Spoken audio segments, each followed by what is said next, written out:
The massive road projects, which are launched countrywide under the Mahinda Chintana, is a strength to the reawakening economy. The Colombo-Katunayake Expressway is one such project which is in implementation to give a boost to the economy. Work on the project launched nearly a decade ago came to a halt. However, it is now taking place successfully under the Mahinda Chintana. The road from Paliagoda to the Katunayake International Airport is 25 kilometers in length. The total expenditure to be incurred is 15 billion rupees.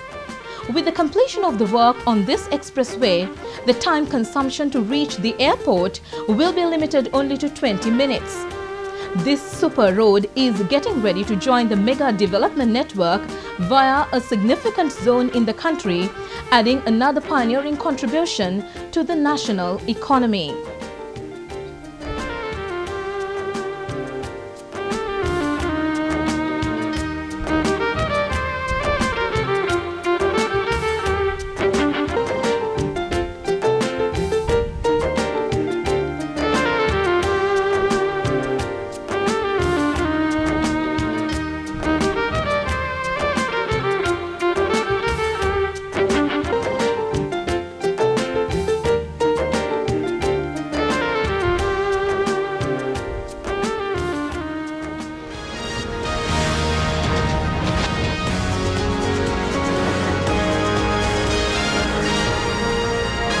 Three fielders outside the ring. Zishan Sharma changes angle, comes around the wicket.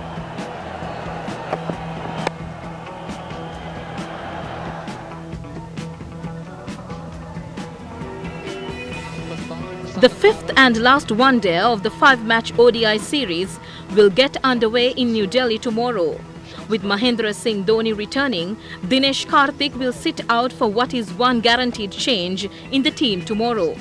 Sri Lanka will also be looking to ring in the changes, and it will be interesting to see if they persist with Sanath Jayasuriya. Sri Lanka discovered a talented utility player in Thisara Pereira, and he will surely get another game.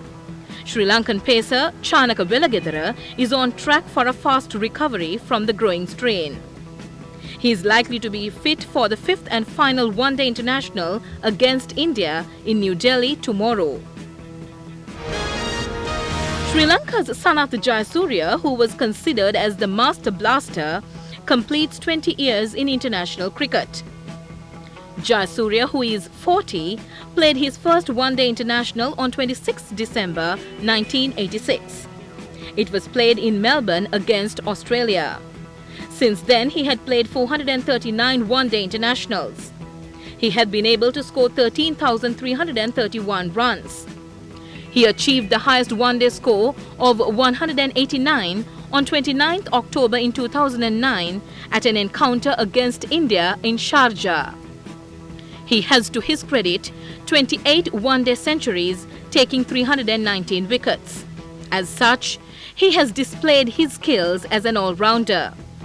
Despite entering the one-day international scene in 1986, he received the opportunity of playing test matches only in 1991, and that was against New Zealand in Hamilton.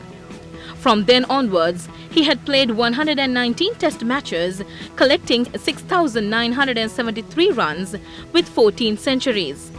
His highest test score was 340 in an encounter with India in 1997, 2nd of August.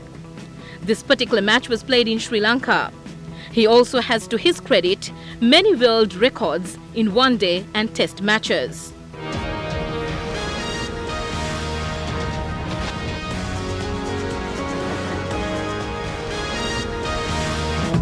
Grant Smith and Jack Collis dominated the second session at Kingsmead with a third wicket stand of 141 as South Africa recovered from a dicey first hour of the Boxing Day test to reach tea well placed on 151 for 2 after winning the toss in humid conditions.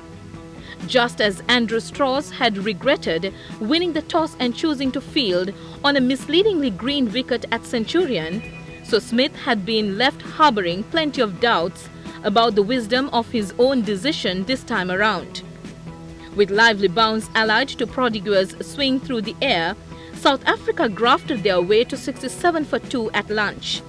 South Africa were 165 for the loss of 3 wickets at the end of the 57th over.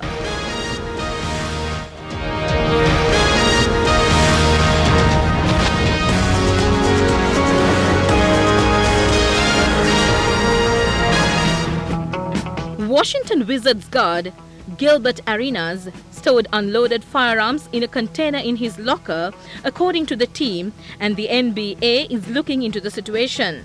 Arenas told media that he took his guns to the Verizon Center after his daughter, Hamily Penny, was born this month. About a week later, he said he handed them over to a team of security to give to the police.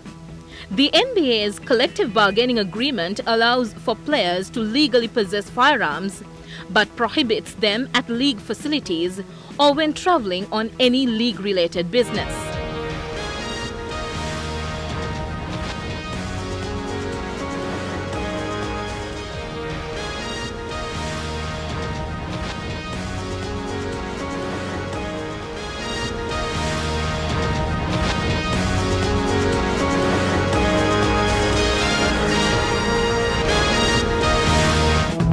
The San Diego Chargers just clinched the number 2 seed in the AFC playoffs in grand style. Using a Christmas night game as a vehicle to show off its firepower, San Diego destroyed the host Titans. San Diego is now 12-3. The Chargers needed to win one of their final 2 games or New England to lose one of its 2 final games to wrap up the number 2 seed. The Chargers, who will have a first-round bye, are a home win away from the AFC Championship.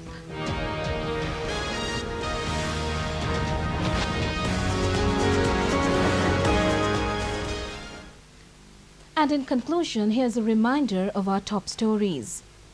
The President has reiterated the need for the entire nation to unite to rebuild the country sans all differences. The country commemorates the tsunami anniversary. Sri Lanka's 2 oldest aircraft take to the skies. And overseas, Iran confirms the appearance of Osama bin Laden's daughter at the Saudi embassy. That's all the news we have for you tonight. Many thanks for joining us. Enjoy the Christmas weekend. Bye-bye.